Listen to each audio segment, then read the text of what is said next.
Hello everyone and welcome back to the Road to 2000. As always, my name is Caleb Denby and I will be your driver on this journey.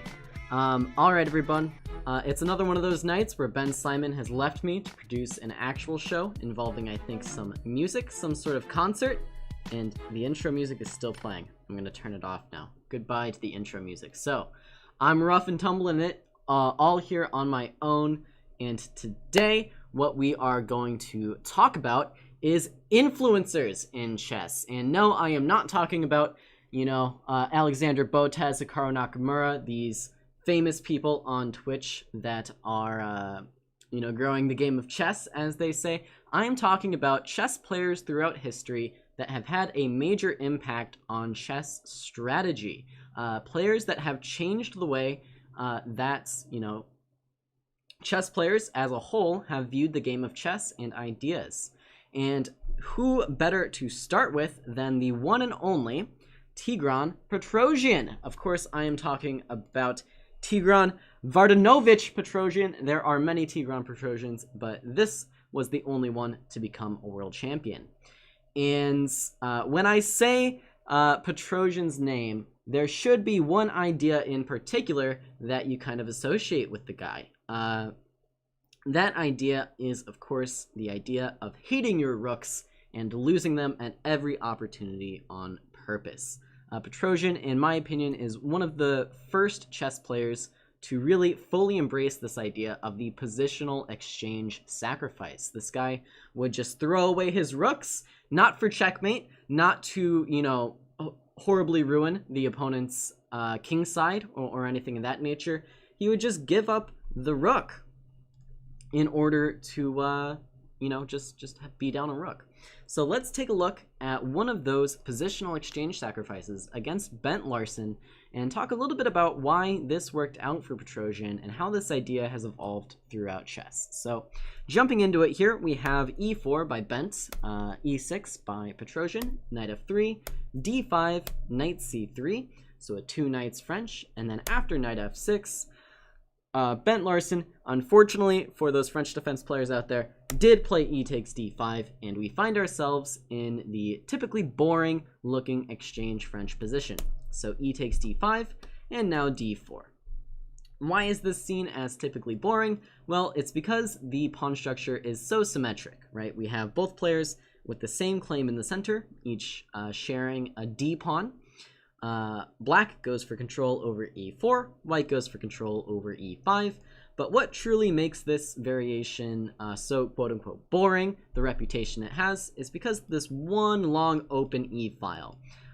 With only one open central file on the board, very, very often what you'll see is the major pieces all end up getting traded on this open e-file. So let's see how this game progressed, but that is a little background on the opening. We saw c6 by Petrosian, just supporting his center. Bishop d3 by white, bishop d6, castles, and castles. So both players getting off of this open file with their kings. Now Larsen went for an interesting idea. He started bringing this knight over around to the king side with knight e2. Also, of course, freeing up this c pawn for a little mobility. Petrosian played very naturally. He brought his rook to the open file. Knight g3 now by white, knight b d7, Petrosian just getting developed. You'll often see, by the way, that this bishop on c8 is the last piece that gets developed for black in many, many openings. And the point there is that this bishop actually is doing quite a lot on c8, controlling this open diagonal.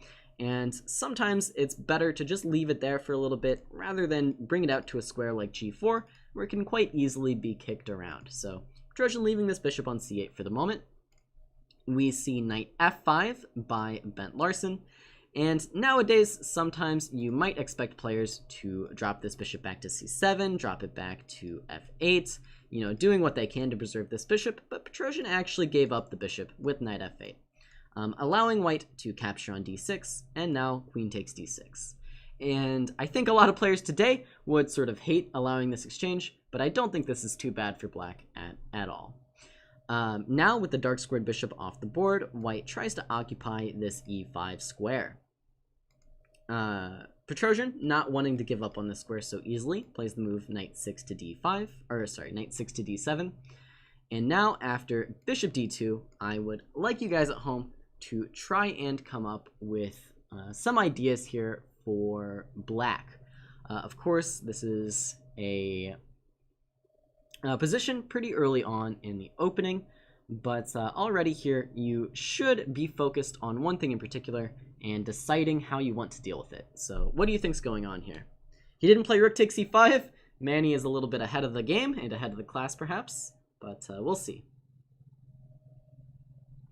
Yeah, Chess King says bishop f8 looked good. Bishop f8 was perfectly fine, as was bishop c7, just preserving the bishop, but Petrosian chose to give up this piece instead.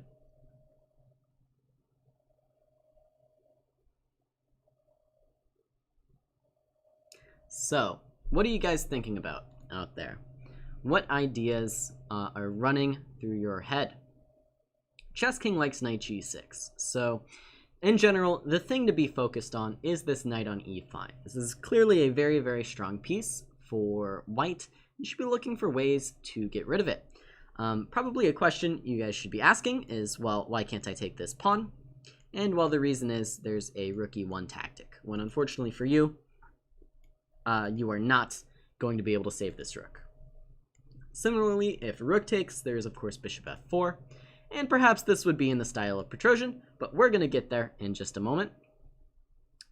So Chess King chose the move knight g6, and I think this makes sense. The danger you would run into with a move like knight g6 is that f4 might cement this knight rather solidly on the e5 square, and you might regret not getting rid of it while you had the chance. So in the game, the idea that Petrosian actually came up with was to play this move f6 right away. And this is a pretty, combative idea here. You are, of course, weakening these light squares around your king in order to directly challenge this knight.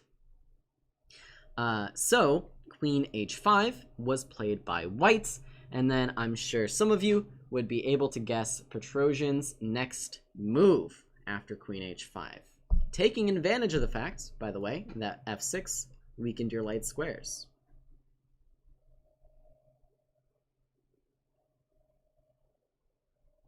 What does Petrosian do here?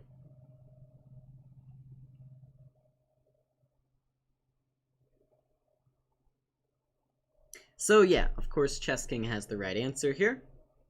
The move rook e7 might objectively be the best move, but this is Petrosian we're talking about. This guy hates his rooks, and he plays rook takes e5. And now after d takes e5, we have f takes e5.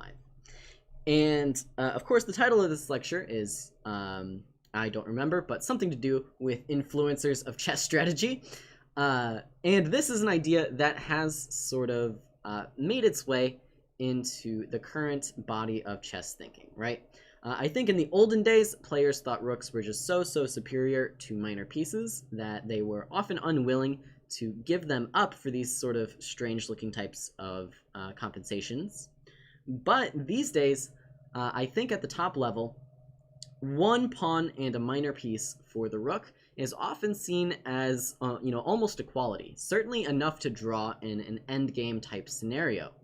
So here, Petrosian already has one pawn and a knight for the exchange, and in addition, he's going to get a ton of middle game benefits by having this strong, uncontested center. Something like, well, I did write the title today, but I didn't remember exactly what I wrote. But why not knight g7?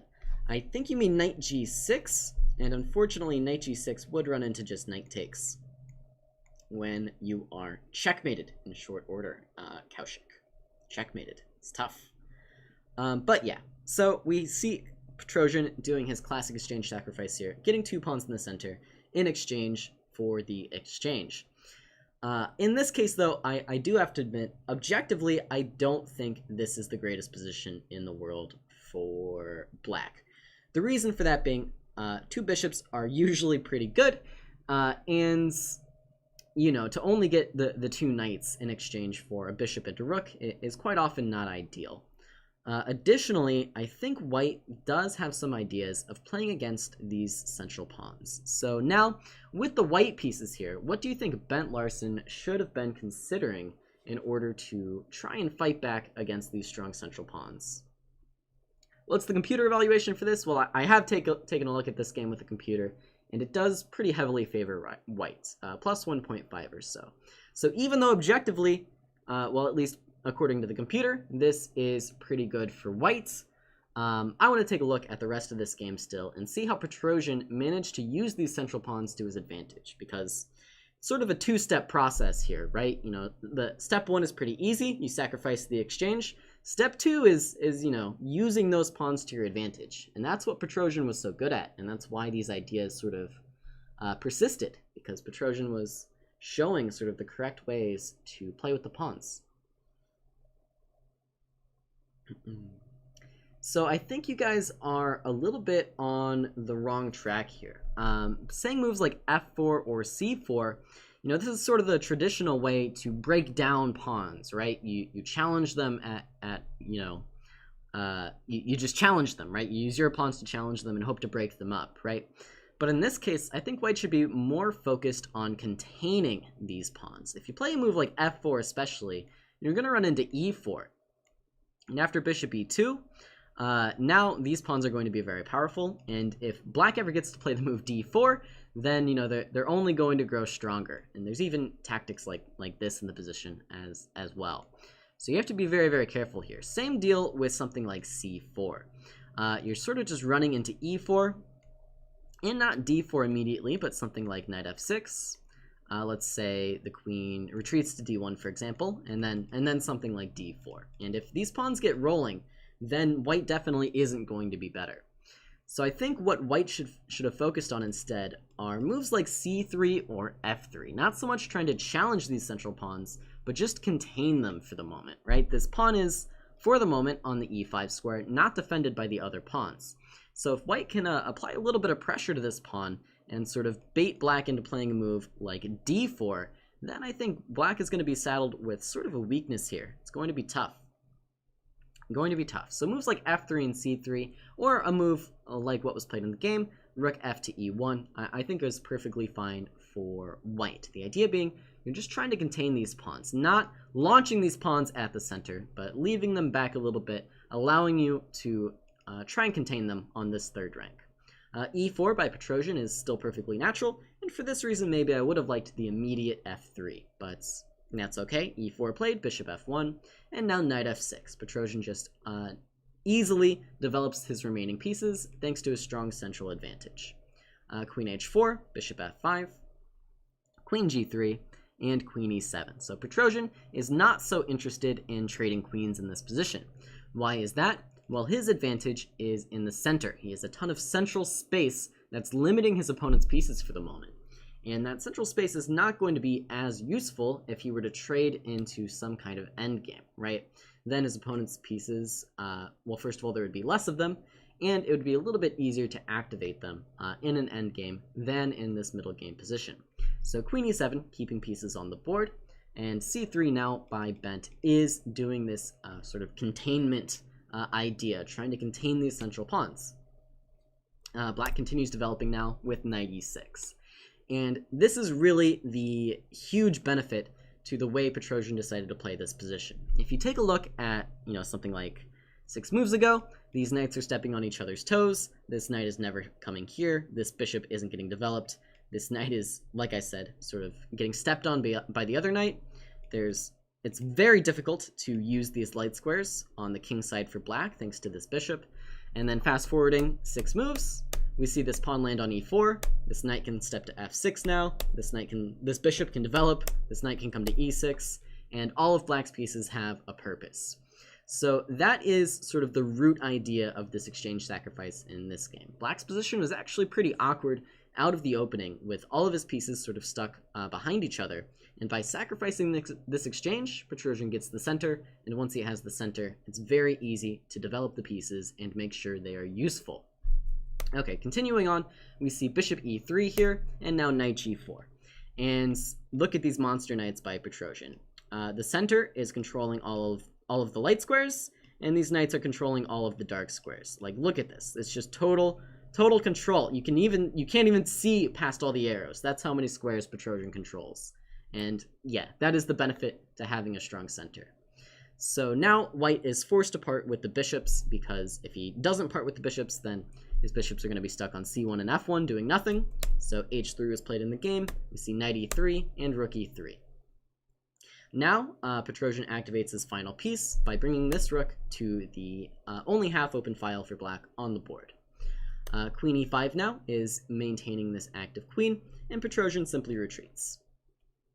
Slamming them keys, it's with authority wicked. You gotta play the next move. Alright, rook d1 on the board, and now after queen f7, we see that the space advantage has resulted in white having to deal with sort of a weakness here on f2, right? Thanks to this pawn on e4, this pawn is a little bit stuck back here on the f2 square, and black is trying to take advantage of this.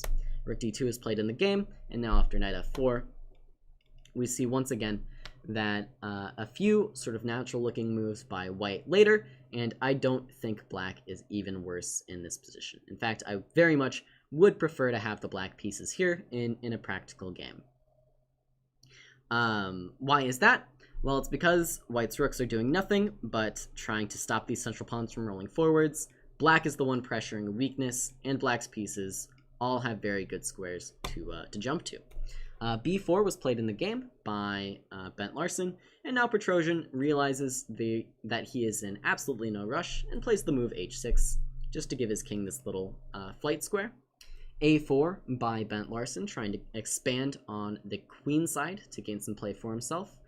Bishop h7 now is tucking this bishop away. Sorry, I know I said it was for the king, but it was for the bishop as well. Queen d4, b6 by Petrosian now. Rook e1, queen c7, queen e3, and then I would like you guys to find Petrosian's next move. What is Petrosian's idea here?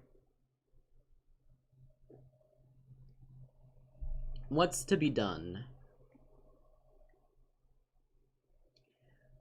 He succeeded in getting a very good position with these central pawns, but now how do you make progress, right? Because he wasn't really making progress on this f pawn.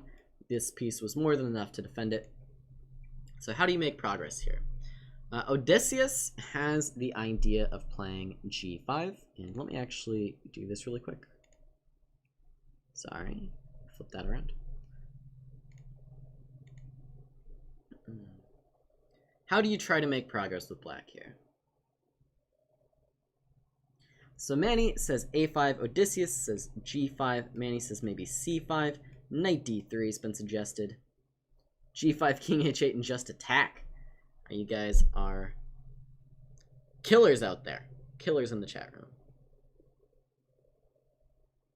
So there are a few ways you can take advantage of having a strong central advantage. And I've actually talked about this in a previous lecture, I think.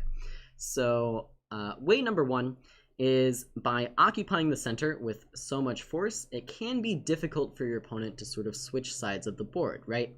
If your central advantage is, as in this case, is pointing towards the king side, then you're going to have some more king side space, and very often you can organize some kind of attack based on this spatial advantage. So that's what you guys are saying.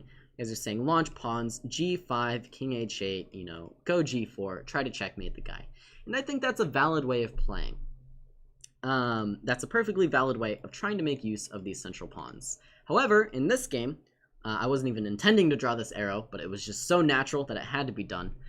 Petrosian tried to press his central advantage in another way. The other way to press the central advantage is to start pushing it up the board until those pawns that were strong in the center turn into queens at the end of the board. And I think that might be the better plan in this case, just because it happens a little bit more naturally and a little bit more freely.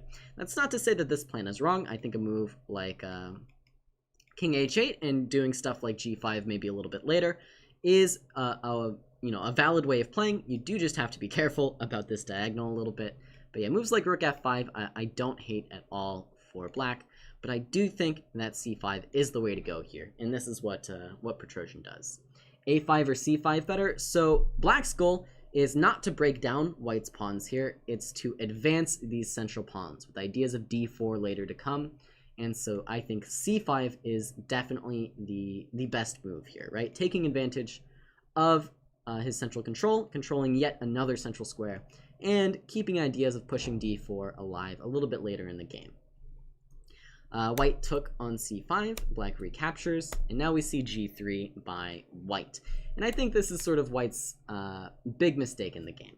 I think White could have had chances for an advantage still if he goes rook b1 and tries to take advantage of this newly opened b file, looking to step to squares like b5, pressuring black's center. But after d3, or g3, we see knight d3, and takes, and now black's pawns are going to be strong enough, I believe. I think White's last chance for equality was sort of here, when he could give back the exchange by capturing on d3, and just play this endgame. I think practically I would rather be black here, with ideas of d4 to come, but objectively it should just be a draw. Here though, White went for more with queen e6 check, and now after queen f7 to keep the pawn, we see captures, rook b2, and now c4, and the exchange is sort of meaningless when compared to this pawn on d3, right? You're never going to be able to activate the rooks effectively while they're having to sort of stay behind and keep an eye on this d3 pawn. And then Petrosian goes on to win this game without too much difficulty. f3 was played, d4 is, of course, a key idea. I probably should have asked the chat to find that one. Forgot that it happened immediately, but of course, it's this idea of breaking through in the endgame that we've seen before, where the c3 pawn is sort of the last stand for White against these powerful c and d pawns on c4 and d3, and so d4 is a perfect idea to break through here. Rook c1 was White's try. Of course, this is suicide to allow these pawns to the third rank. So rook c1, and then Petrosian brings the king into the game, and it's just domination here. Just domination. Nothing to be done. c3, d2, and Bent Larsen went ahead and resigned this position. So this game in particular was a very nice game, but this idea on the whole was played in many of Petrosian's games. This guy absolutely hated his rooks and would give them away at sort of any opportunity. And then especially this idea of, giving up a rook for this central advantage is something that I think Petrosian really pioneered. And it's an idea that definitely persists in modern chess today. So any questions on this game in particular? Any questions here before I go ahead and move on? Of course, the influential idea, once again, from this game, the central rook exchange sacrifice. Really cool stuff. But this sack was probably not really worth it. Well, yeah, this game was less about the sack being great and more about Petrosian's play after the sacrifice being really phenomenal. It perfectly shows how to use this central advantage to push it up the board and get to a winning position. Came late. What was the opening? It was an exchange French. Well, a two knights French, which turned into an exchange. I don't know the naming scheme for those. Show the game very fast. Well, rewind Sicilian Dragon. I will review really fast. We had this opening that I mentioned, and then the key moment here comes after the, this is not what was played. Comes after the idea of f6, queen h5, and rook takes e5, getting this strong central advantage. And here I think the simplest way for White to play would be with f3, and then Petrosian might have a little bit more of a difficult time breaking through with these e4 ideas. What year is this game? I think 1966, 1960 something. I'm sorry, I don't fully recall. Okay, with that in mind, let us switch to this view. And I will get ready to show you guys the next game. So, I actually do have the info, by the way. It was 1966 in Havana, Cuba. White never had the advantage. White did have the advantage after the exchange sacrifice, but then it slowly sort of turned into Black's favor with some accurate play. Okay, so I have a question, chat room. When I say to you, who was the first real modern-day chess player? And when I say modern-day chess player, I want you to think of guys like Magnus Carlsen, Fabiano Caruana, right? I think those guys have this sort of distinct style of playing chess that sort of didn't exist back in Garry Kasparov's time. Like, Kasparov was great, but he definitely wasn't in this computer era of chess that we live in now, that has the utmost accuracy, tons of opening preparation, and things of this nature. So, post-Garry Kasparov is what I'm calling modern chess players. Who are your candidates for sort of the first innovators in this style? Who do you got? Gabriel Harris says Anand. Anand would be a very good candidate. Anand would be a good candidate. Botvinnik, too old. Too old. All right, everybody's saying Vichy. Kramnik! That was the name I was looking for by Thadi. I think Vichy Anand would be a very good candidate, by the way. Definitely a highly influential chess player. But in my opinion, this is my opinion, no one has had a more distinct, clear, traceable influence on modern-day chess than one Vladdy Kramnik. And I am going to show you guys a game that you will probably hate Kramnik for, because here we go. Garry Kasparov against Vladimir Kramnik. Back in the year 2000 is our next game to go over. And yes, it was a draw. And I think that this game is proof in and of itself of Kramnik's influence.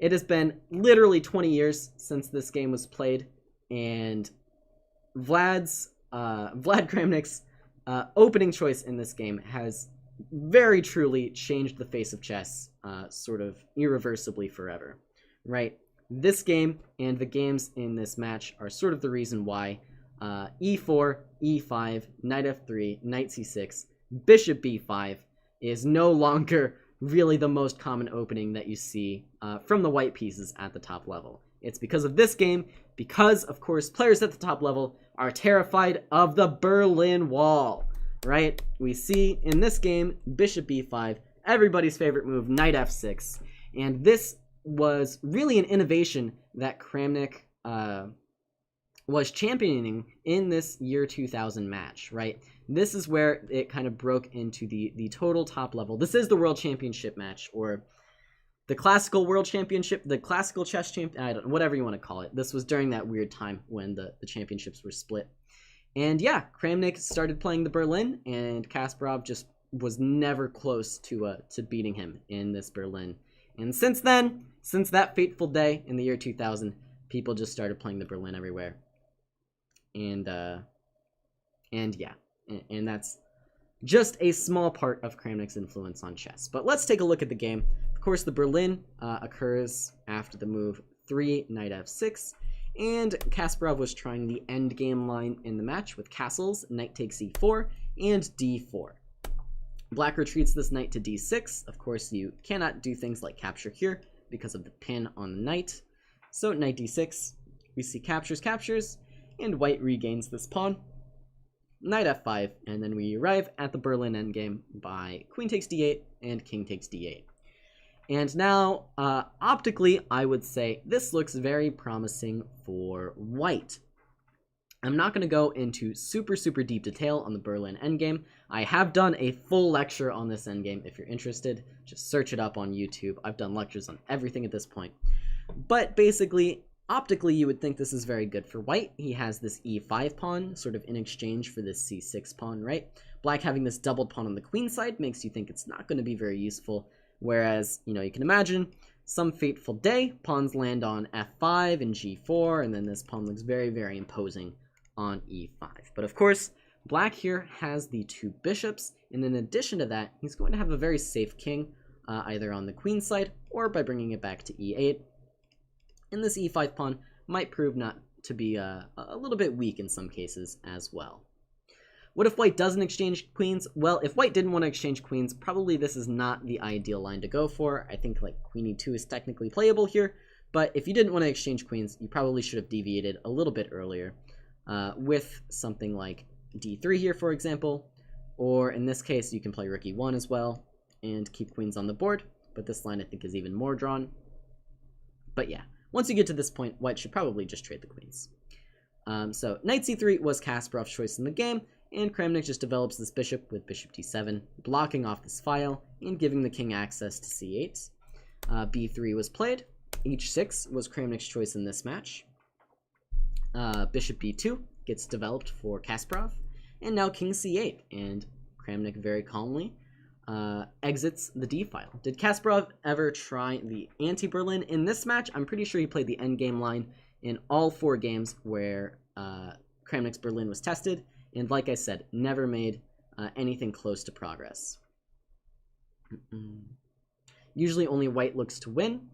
Yeah, no, but there are tons and tons of games where white tries to overpress and black does end up winning. H3 to A4. Not 100% certain what you're talking about, Sicilian Dragons. Yeah, H3 can be played. I don't think A4 is really a move here, but anyways, Kasparov did normal chess and just developed this rook to the d file. We see now B6 for black, knight E2 for white, and C5 for Kramnik. And we're starting to see that despite this E5 pawn not being doubled, sometimes the C5 pawn actually does end up being the more useful thing. Oh, anti-Berlin. So yeah, earlier on there are plenty of options to avoid the Berlin endgame, but not to be done here by Garry. So as I was saying, we are starting to see that the C5 pawn might actually be a bit more useful than E5. All of white's pieces would love to use this square, but none of them can because the C5 pawn is just too strong. And the backup C pawn on C7 is also serving an important role, making sure that this D6 square is defended, and yeah, providing some lateral defense from anything on the 7th rank once this king lands on B7. C4 now by white stops this pawn in its tracks, but now bishop C6. And yeah, black just doesn't have problems in this position. And that's why players today are having such a difficult time defeating the Berlin. Knight f4 was white's choice. He tries to bring his second knight over to the king side and sort of just focus his pieces on this side of the board, right? He wants to focus on the king side, try to make this e-pawn worth something. Black now plays king b7, and this is sort of my feeling in some endgames in the Berlin, right? You take a look here, and it's like, whoa, black is so far behind in development. All of white's pieces are out. This rook's on an open file. Black's king and black's dark squared bishop are both stuck on the back rank. The king can't leave until this bishop is defended. But then all of a sudden, this sort of timer starts where black plays one useful move after another. And it's like, yeah, if you haven't done anything by the time I get developed, then you have absolutely nothing here. And so black has already nearly completed his development. And what has white done in the meantime? He's played c4, he's put a knight on f4, and I am quite frankly just not impressed. Knight d5 comes on the board, but now Kramnik is able to challenge this knight very directly with the move knight e7. Rook fe1 is played, and Kramnik now just plays this move rook g8, steps this rook off the long open diagonal, provides some support for this pawn, and allows white to play his next move. So, knight f4 was Garry Kasparov's choice, realizing that this knight on d5 was not actually achieving too much. And what do you think Kramnik should do in response to this move, knight f4?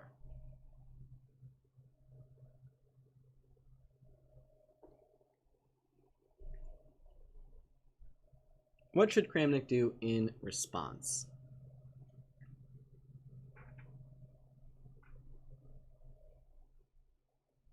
So yeah, Chess King has the right idea here, and the chat room is sort of on the right track. This move e6 can look a little bit scary, right? That's a way for white to try and make this pawn useful, right? Pushing it to e6. I'm not sure it was ever really possible in this case, but after knight f4, white could very seriously be considering playing a move like e6. For example, if we just pass something like a6, already e6 could be quite annoying. If we end up taking this pawn, knight e5, and this pawn is definitely not going to stick around forever. If we move this bishop out of the way, for example, knight takes e6, and white's activity is starting to look a little bit scary, although it's a little bit unclear if white is even better if he gets all of this. Here, though, of course, Kramnik chooses this move g5, and this sort of prevents this idea of e6. Knight h5 appears on the board, and then Kramnik plays the safe move, rook g6, really making sure he has a good hold on this e6 square. Why is this good for black? It's not great for black, but it's just not bad for black, right? You know, what can white do to win this chess game? And the answer is really not anything. Knight f6 was tried, and yeah, white's pieces look active, but they really don't do anything. This is the issue. Bishop g7 now by Kramnik. Contests this knight on f6. Rook d3 by Kasparov. Guards this knight on f3 against any bishop takes knight ideas, if I could draw an arrow, and also prepares to double if necessary. And then Kramnik just simplifies. He takes on f3, takes on f6, and goes knight c6. And now this f6 pawn once again looks dangerous, but it's this classic Berlin problem where white just can't really do anything. There's nothing to do against the Berlin. It's just awful. It's an awful opening. Rook d3 was tried to try and invade down here on d7, but Kramnik preemptively plays rook f8 and then says, yeah, good luck. If you want to come to d7, I can always kick you out with something like king c8. If you defend, well, good luck. Something like knight b8 at worst case. Sorry, not takes. Something like here. It's like, yeah, what are you going to do? What are you going to do, buddy? What are you going to do? So rook e4 was tried instead by Kasparov. Now king c8 prevents this rook from ever landing on d7. f4 is Kasparov's choice. Kramnik takes. We see rook takes on f4. And now I would dare say that black is approaching being better in this position. He honestly is, right? We saw black now take over this e-file, bishop c3, and invade with this rook over to e2. Kasparov suddenly on the back foot tries rook f2. We see Kramnik keep this piece on the board, rook h3. And now, finally with the black pieces, Kramnik can start trying to press for an advantage. So how should he do that? How do you ever try to press for an advantage in this position with black? Kramnik has successfully sort of warded off all of the white pieces from invading on the 7th rank. This pawn on f6 looks very far advanced and very dangerous, but it could easily become a weakness after something like knight d4, when this pawn would have to be defended by the major pieces. But how do you press now? How do you try to press? Chess King says, just don't.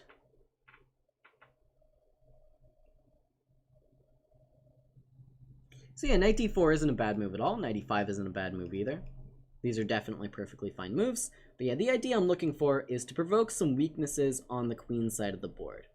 It's not winning for black by any means. In fact, objectively, the position is probably just a draw. But I think this move a5 is the best way to practically play for an advantage. You're just sort of baiting your opponent into creating some weaknesses over here, right? a4 is definitely not the happiest move, weakening the b3 pawn. And after a4, a takes b3, a takes b3, white might find himself with a small weakness here on b3, especially in light of the fact that the b3 pawn is attacked by the move knight to d4. In the game, Kasparov chose the move rook h5, and now Vladdy does continue with the move a4. Kasparov now makes a pretty serious mistake, I would say. Rather than allow a takes b3, a takes b3, knight d4, he chose to take on a4 instead. But I think black is very significantly better now. Rook takes c4 played in the game, bishop d2, rook takes a4, rook takes h6. And then Kramnik, I think, sort of missteps here. I think he would have had a very serious chance of winning this game had he captured on h6 and started pushing this pawn advantage on the queen side with something like c4. Right? Of course, this is going to be rather double-edged with white pushing as well. For example, c3, h5, things like this. But I definitely think black is going to be on the better side of this endgame. Why is that? Well, it's a lot of specifics, and also there are some ideas of just this, if you go for this. And if you play the move g3, which looks a little bit more natural, then you're just going to be behind in this race, right? Like c2 is coming very quickly, rook takes c2, rook takes a2, knight b3, and it's going to be quite dangerous for white. In the game, though, Kramnik chose to keep this rook on the board with rook g8, and after this, Kasparov, I think, is in no real danger.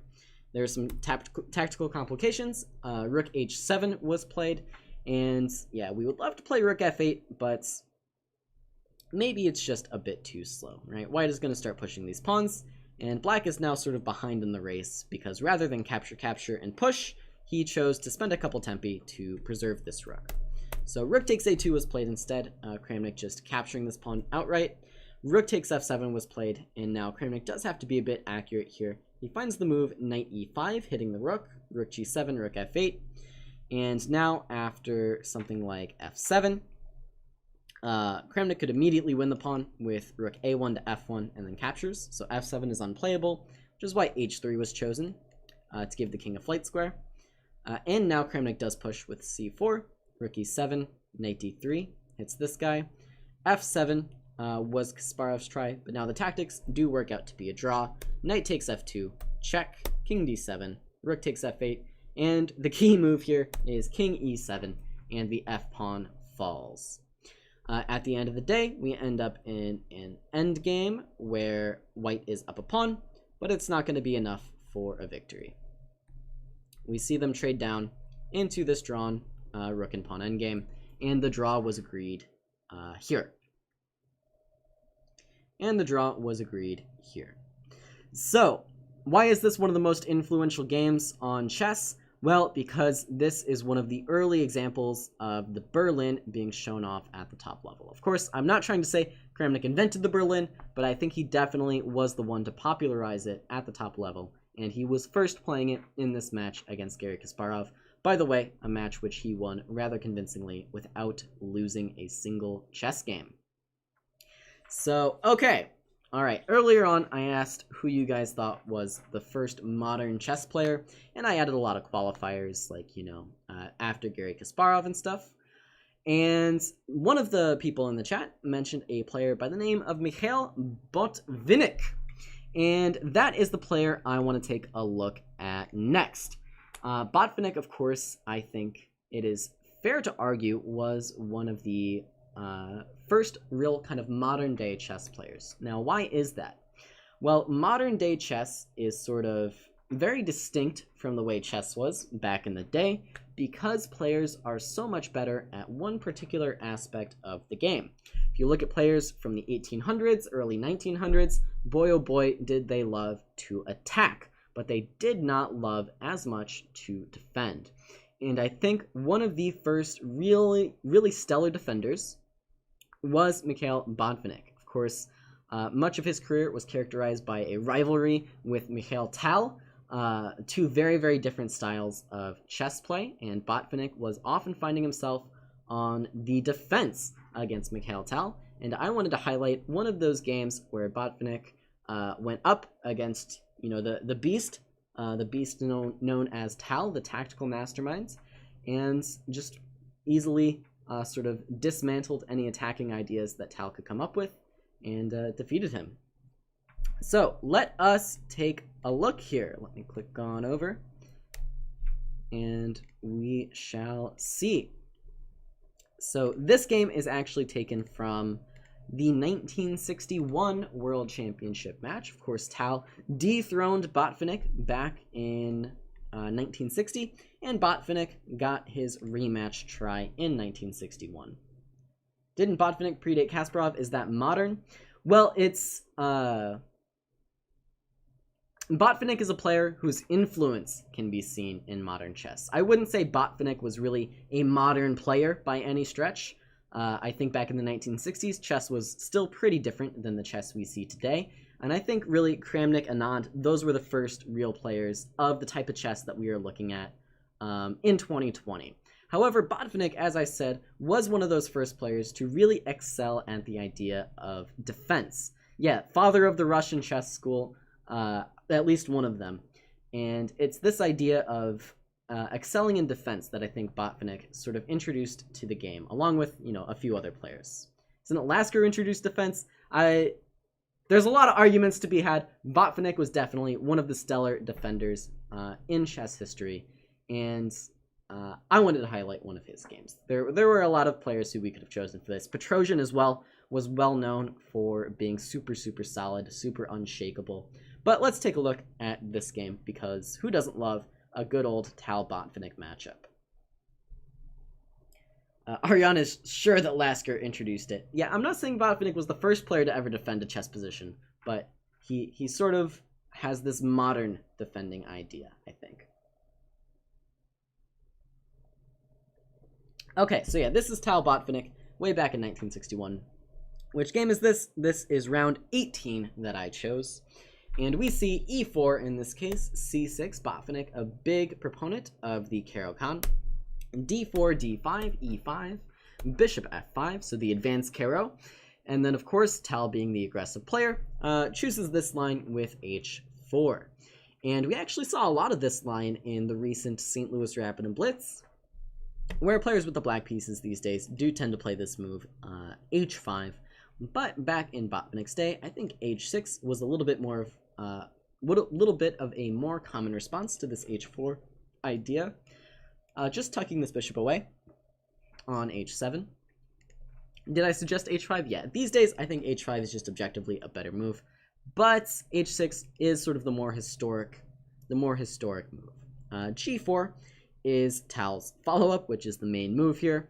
And rather than actually drop the bishop back to h7, Botvinnik chose the d7 square for this bishop. And bishop h7 can run into a little bit of trouble by abandoning this diagonal when the move e6 could appear.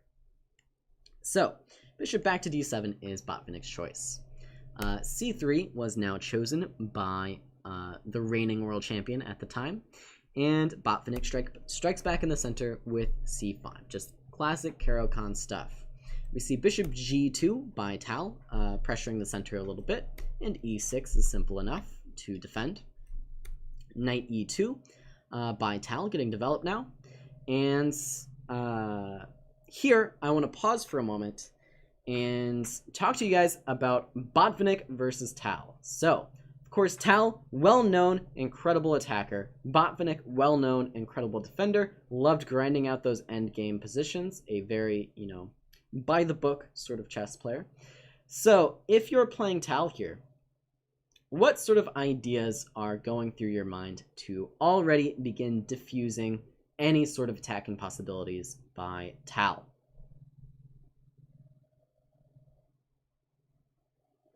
What ideas are you considering here already?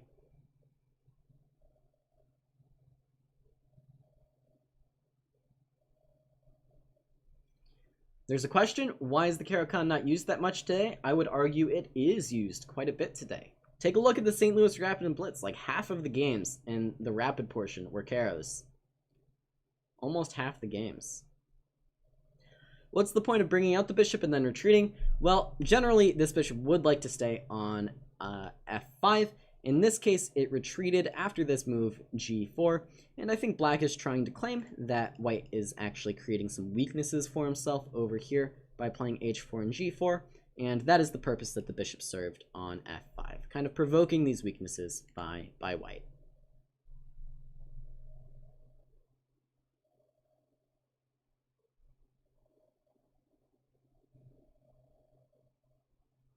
Okay, I'm actually seeing a lot of wrong answers, and usually when I ask these questions, you guys manage to like foil me by giving answers that are like perfectly reasonable, but not the idea I was looking for. But in this case, you guys are saying some pretty sketchy stuff in the chat here. Pretty sketchy stuff.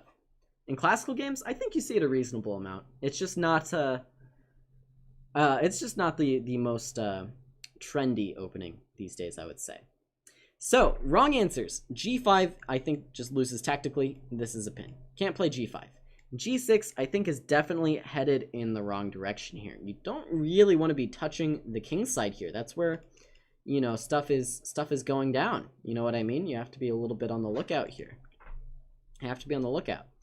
Knight c6, I think, would be a pretty reasonable move here for black, but it would sort of prevent Botvinnik's idea in the game. And Botvinnik's idea in the game is bishop b5, right?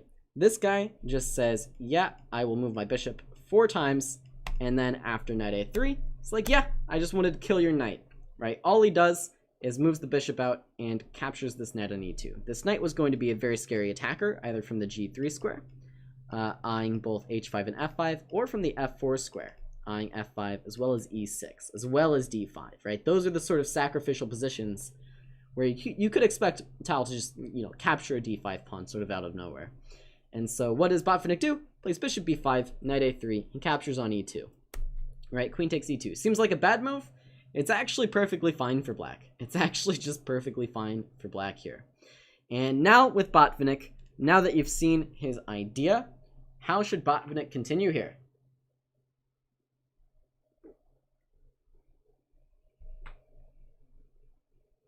I don't know. Am I telling you not to move your pieces more than once in the opening?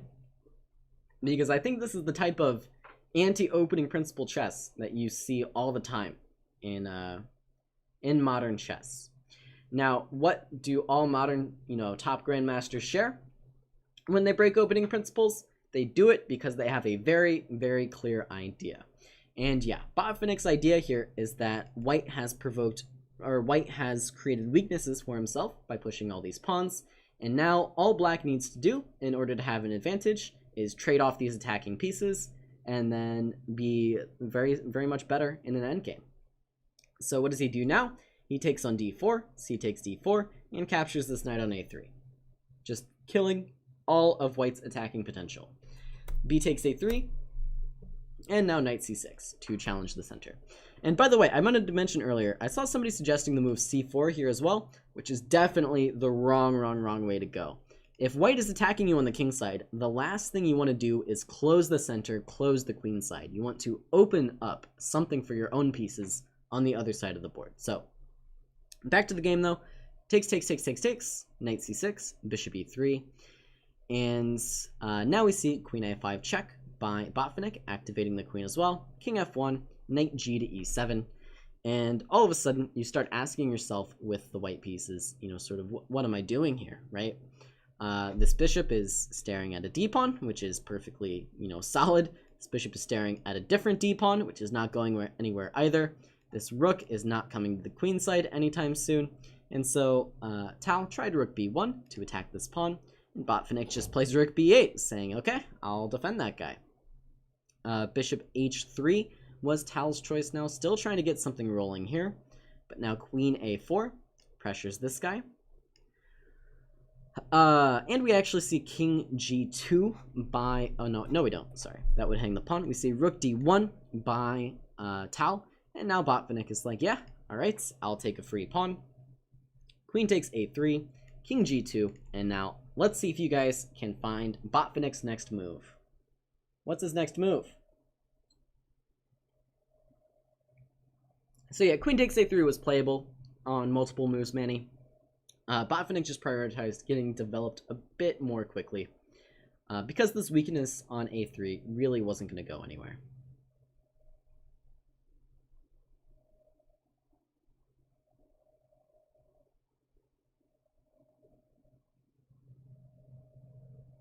f5 has been suggested, but it was given 3 question marks by the person who suggested it, so I don't know if they really believe in it. King d7 is suggested, knight b4 is suggested. Yeah, what are you guys doing? Ariane has the right idea. Black is going to be better in all the endgames because White has made a ton of weaknesses. So Botvinnik's like, yeah, let's just trade queens, right? You're still trying to attack me. Good luck with that without the queens, buddy. So queen a6 is his choice. And now if White tries to avoid this trade, sort of asking for a little bit of trouble here, right? This knight's going to land on c4, and Black's going to start pushing, wasting just a bit too much time with moves like queen d2. And so Tal just takes on a6 and tries to hold this endgame thanks to this weakness in pawn structure that Black has accepted in order to trade off the queens. However, Botvinnik being Botvinnik was able to win this game quite convincingly. White plays the move h5, Black plays king d7 now. Why not take the pawn on a3 immediately? Well, Black just prioritized development a little bit, right? He played moves like knight g e7 first and then had to respond to some threats.